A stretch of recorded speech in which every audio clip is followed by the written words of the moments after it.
Well, if you've been dating someone for a while now and you've introduced them to your family, but you have yet to be invited to meet theirs or any of their friends for that matter, this should be a red flag.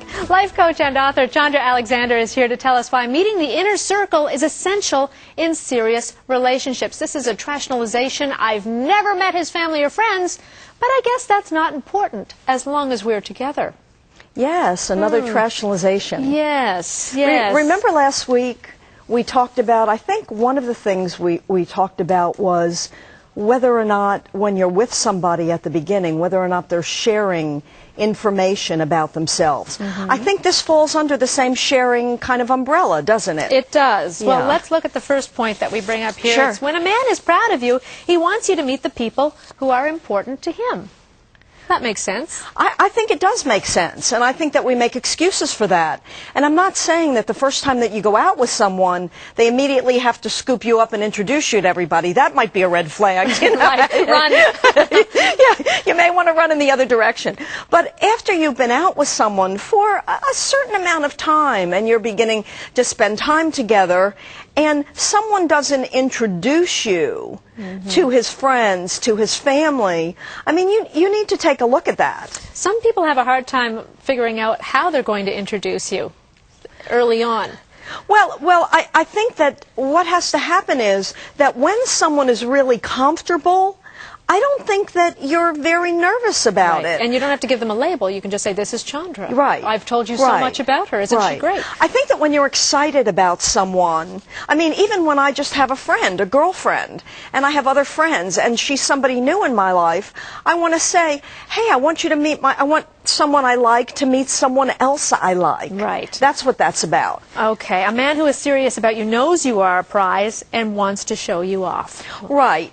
A man who introduces you to his friends, to his family, has a sense that he has something special here.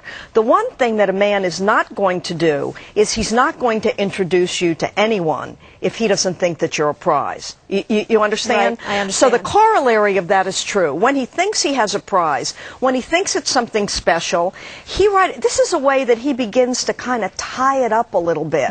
This is in the courting process. You're important to me, and I want you to meet people who are important to me as well. I want the two of you to know each other and like each other. That's important to me. Meeting family and friends is a declaration of a man's intentions. Yes.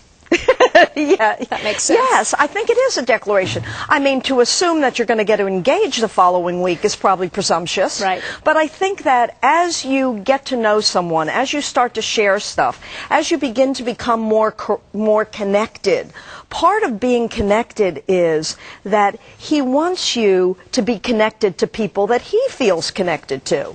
Unless a man allows you into his life, the relationship will never move forward. No. It will not. And that's part of what we talked about last week as well, letting you into his life.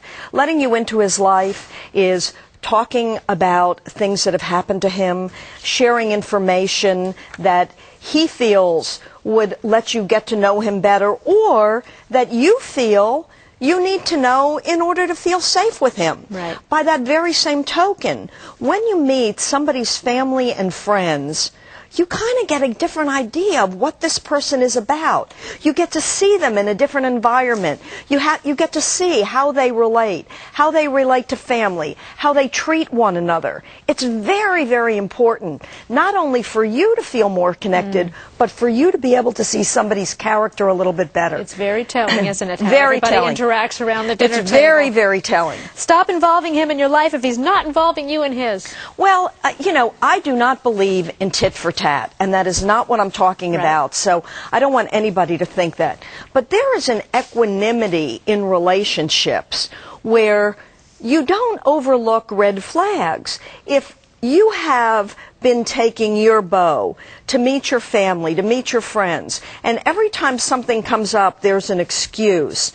You need to really look at that, because there needs to be some sort of equanimity. You need to know that the place that you're coming from, in terms of really liking this person and wanting to have a relationship, is there's something coming back to you Right. that's somewhat of the same. Yeah, it's got to be reciprocal. Yeah, it has to be reciprocal. Does your partner keep making excuses every time you want to meet his family or friends? Do give us a call at 1-800